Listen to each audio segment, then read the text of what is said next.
Good evening, ladies and gentlemen. My name is Oguchi Martins Ekuja. This is the continuation of Emulating Good Practice. The title for today is Leadership and Ethical Practice. We've been talking about emulating good practice in the last 3 weeks now, and some of us have contributed constructively. We said emulating good practice is about doing the right thing, and doing the right thing is following the rules and regulations of whatever you're doing, rules and regulation guiding whatever you're doing, doing your duties and responsibilities effectively and efficiently to the best of your knowledge, conscientiously.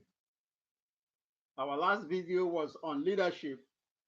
We talked about the enabling forces to emulating good practice, which we said number one is leadership. And we talked about what leaders could do to ensure that the people copy what they're doing, to enable them carry out their work effectively. However, today's topic is leadership and ethical practice. What is an ethical practice? This is a principle or code of conduct that is guiding whatever you're doing. That includes your conscience anyway, doing the right thing.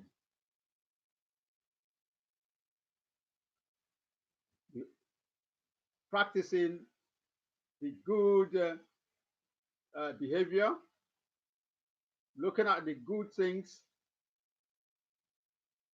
how you can contribute to the development of whatever you are doing, how you can be part of that organization, be it community service,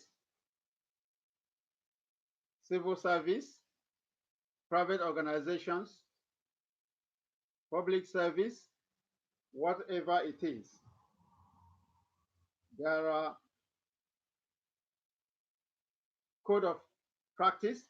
Every organization has code of practice or code of conduct, which says you should do this, you should do that, this is what you should do.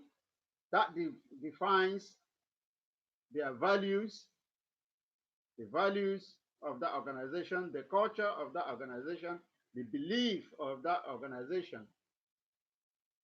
They want you to subscribe to it, to be part of that organization. You need to do the right thing. If you are at the front line of delivering service or goods and services, you are part of that organization. Your customers or your clients are not looking at your organization. They are not looking at the general manager or the managing director or the owners of the business. The person that they see interacting with them is you at the front line, those delivering the service. Now, delivering service with good practice is what we're talking about. Leadership has to enable the forces that will contribute or that will result into good practice. People look forward to their leaders.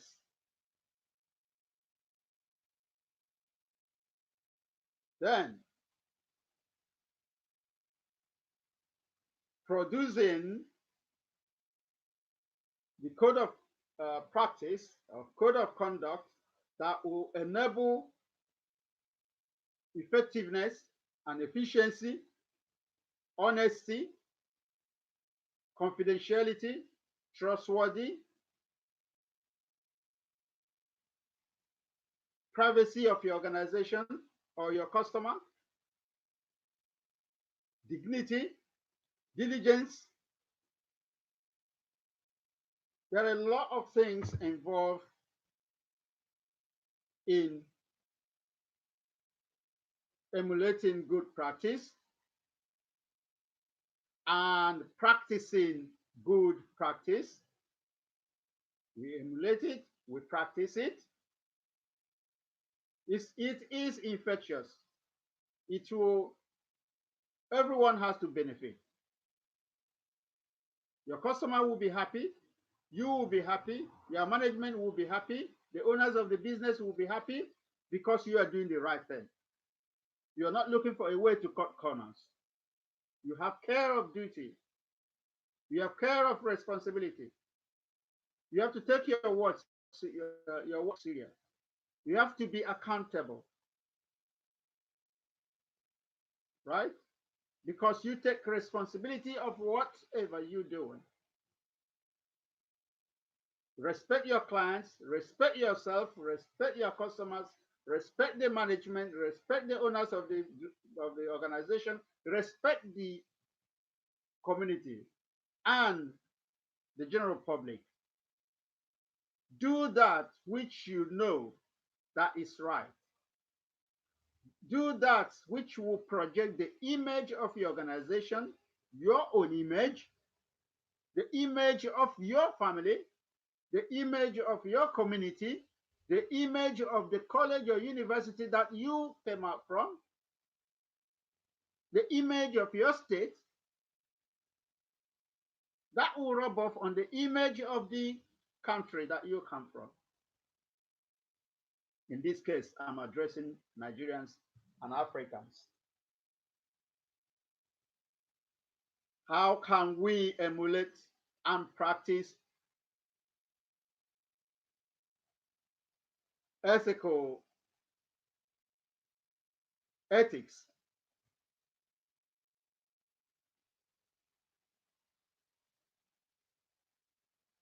Now,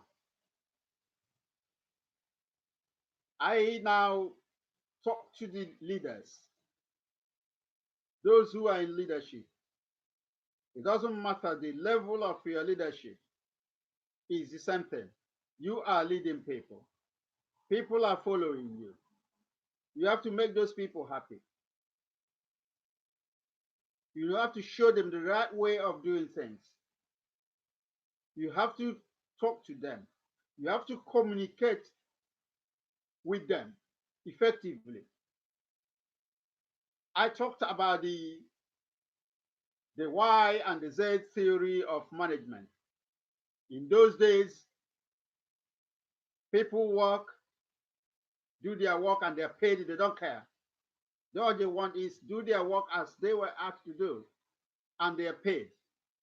But these days, even if you are paid, the Y society of present day workers will ask you why they are doing what you ask them to do. They are not insulting you. They want to know what they can do to help, to contribute, because they are part of that organization.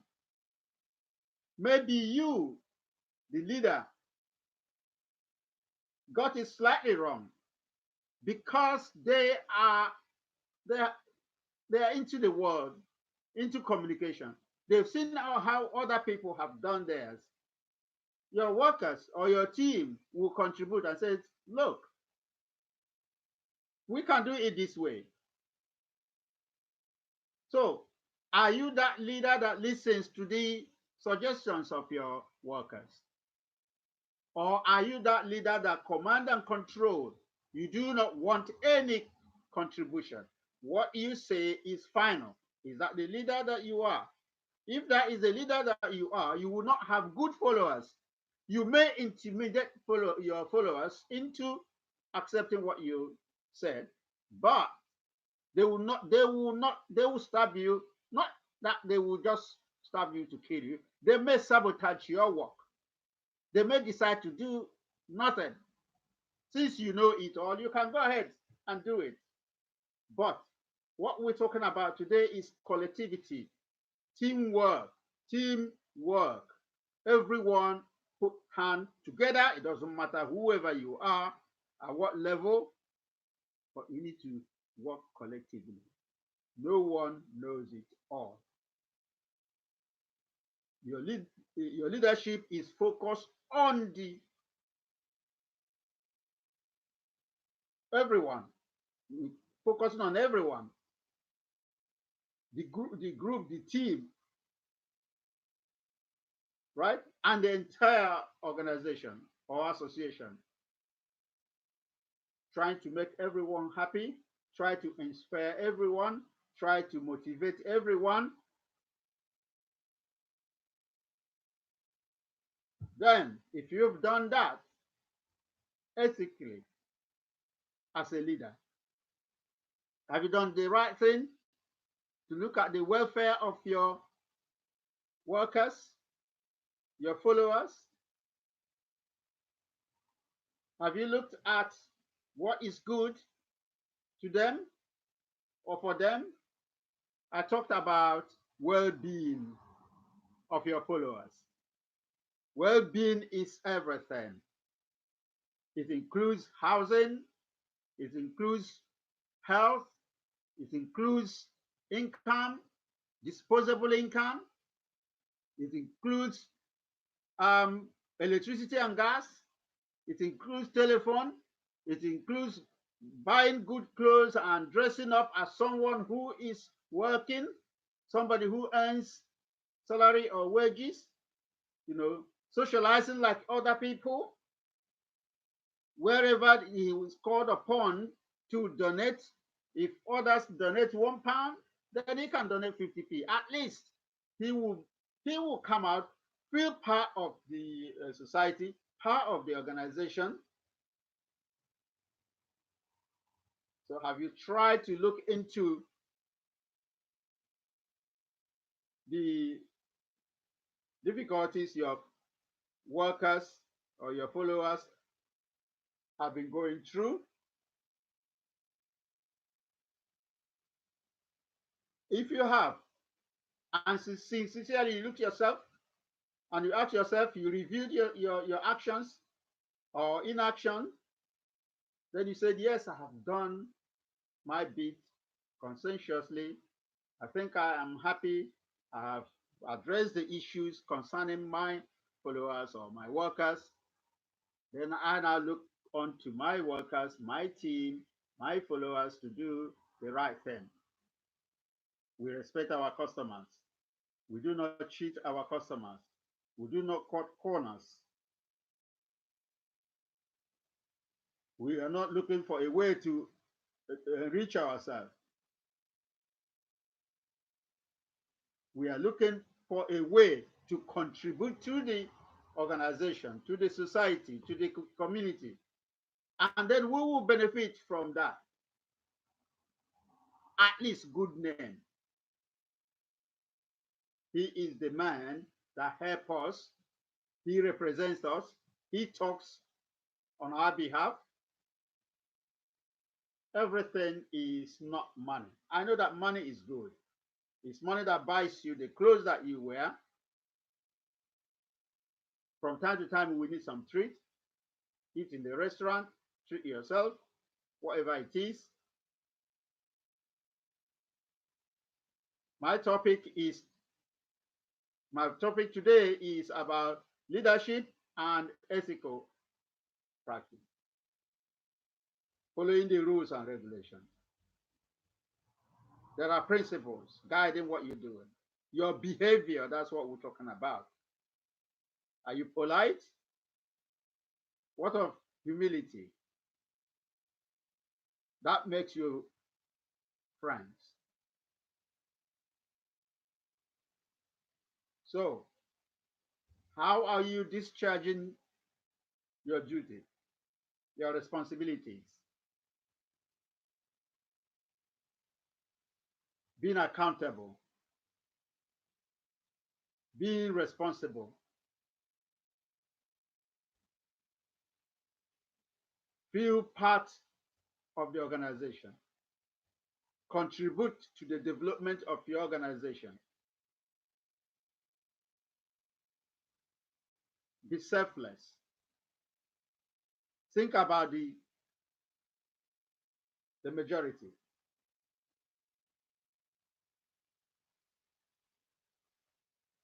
If we now relate this back to local politics, every government, local, state, federal, there are rules that you have to follow. There are constitutions that you have to follow. There are laws guiding whatever you're doing. Do you go against the law?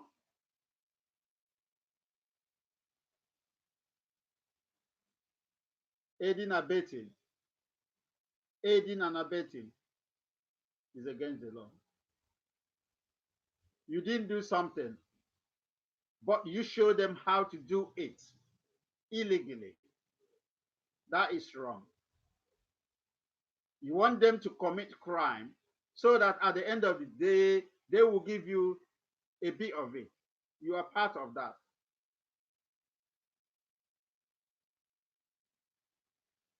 What of recording income of your organization as it should be without undercutting it, under-recording it, so that some will go to you? What of deliberately asking the customer to give you a tip before you do something? If somebody gives you a tip before you do something, that is corruption. But if you do your job, your duty, and your customer feels so happy that you have been very helpful, he will surely give you a tip. Even when you refuse, he will insist. I buy you a cup of tea. It happens everywhere in the world.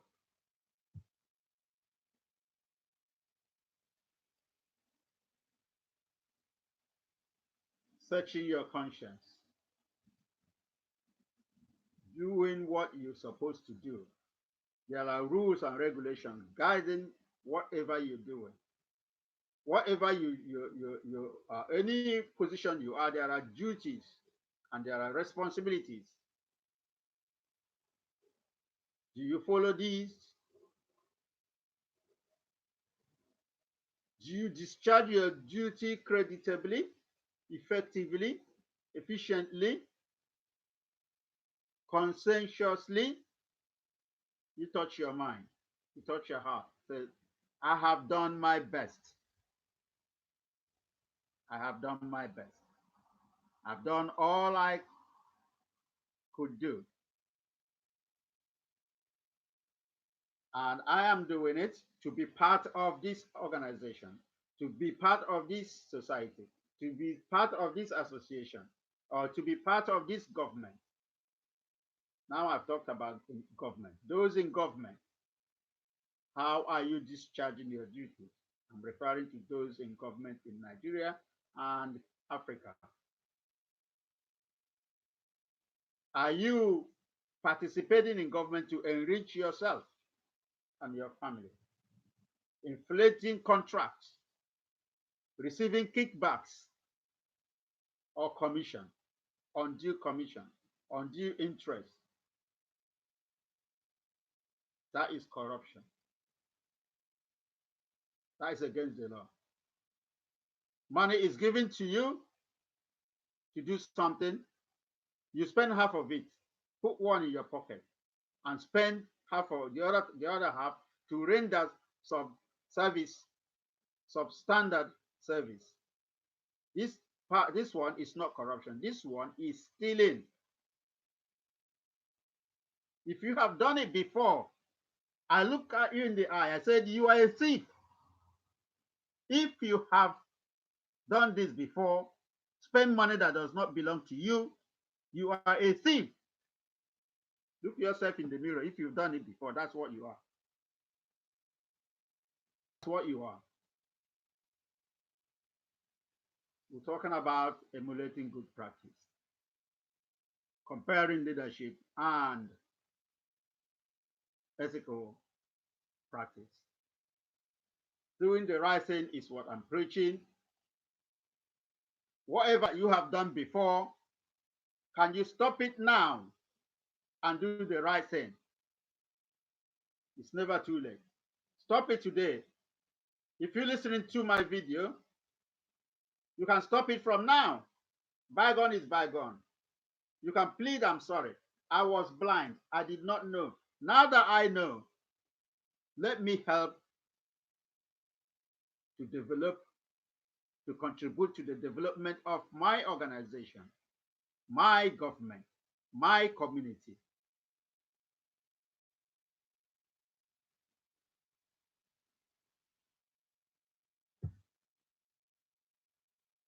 We are talking about emulating good practice.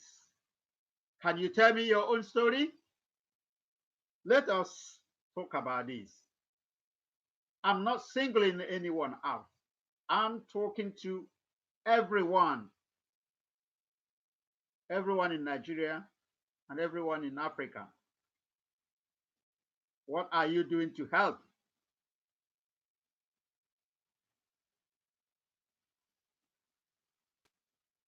Some people get into politics to make money, enrich themselves, embezzle the money that belongs to their community, to their state, to their local authority, to their people.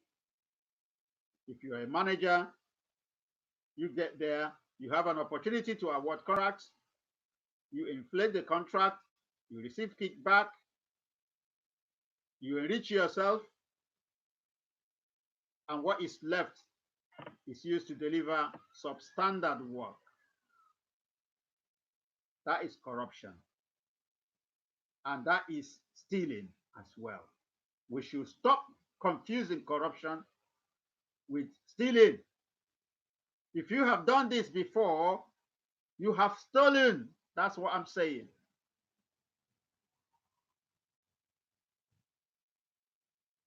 My name is Oguchi Martins Egbuja. We are preaching about emulating good practice in Nigeria and indeed Africa. I want to hear from you to see if my message is getting into you, if you understand it, what you're going to do about it. Listen to this message. If it makes sense to you, you like it, you share it, we spread it collectively, everyone will hear it. In no time, everyone will be thinking about doing the right thing. Gradually, everyone will come on board. Touch your heart and ask yourself, have I done the right thing? Is this what I'm supposed to do? If yes, have I done it better? Have I satisfied my customer? Have I satisfied my organization? Has my action contributed to the development of the service that I am offering? Be proud. There is honor in service. Be proud. Yes, we are paid lowly now, but with time, we should be rewarded. Organizations, you should look at yourself. Look at what your workers are doing. Look at the way to help them. Declaring millions of pounds profit and your workers are suffering is not the right thing. Ethical consideration. The community in which you are working, you're operating, are you helping them? Their roads, their schools, their hospitals, their clinics. Are you helping them? We call it now corporate social responsibility. You don't stay in a community, work in a community, operate in a community, make your money, put it in your pocket, and pollute the area. Are you helping to clean up the area in which you operate? You owe them. It's a duty of responsibility to clean the environment. Are you doing it? How much percentage of your profits are you setting aside for corporate social responsibility? Helping the community, that's what it is. The community that you operate in. It is your responsibility to contribute to the development of that community. It's part of ethics, part of ethical responsibility. This part of ethical practice. Put into conscience, look at your conscience of what you do. I'm talking about doing the right thing. In Nigeria, do we do it? Corporate social responsibility. All those millions that you declared. Have you sponsored anyone, any child? Motherless children?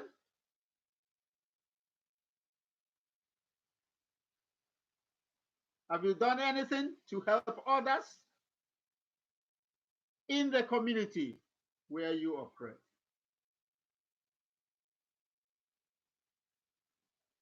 Everyone has a responsibility.